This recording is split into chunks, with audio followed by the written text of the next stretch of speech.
In Mendelian randomization, we try to address a classical problem of conventional observational studies.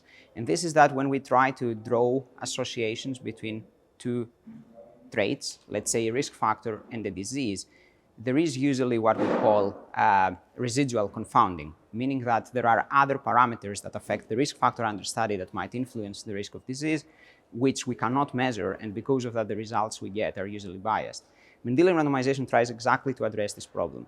And what is actually doing, instead of focusing on the measurements of the risk factor under study, we explore the small component of this risk factor that is explained by genetics. So we utilize genetic data that, for example, might explain 10% of the variance in a risk factor under study, let's say smoking, let's say blood pressure, because all of these traits have a genetic component.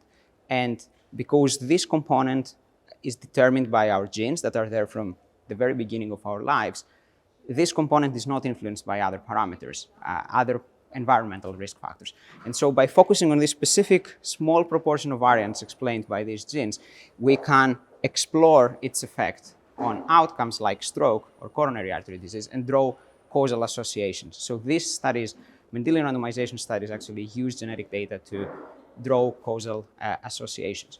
In the field of stroke, with the explosion of genetic studies in the recent years, so megastroke in the past, now today Stephanie Debet presented results from the gigastroke study. We have very large studies there, and Mendelian randomization, the number of Mendelian randomization studies that have been published has increased dramatically over the last years, and they have already provided important insights, I believe, about the etiology of stroke, and particularly in the etiology of stroke subtypes.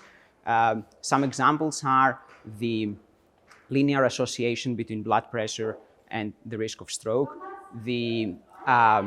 and all stroke subtypes in particular, the role of inflammatory parameters in the etiology of large-artery atherosclerotic stroke. I mentioned already IL-6 signaling, but also MCP1 is another potentially causal inflammatory biomarker.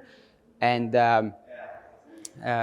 also, for example, the role of lipids in intracerebral hemorrhage, where LDL lowering seems to have a causal effect and might have some implications for example, for people treated with statins.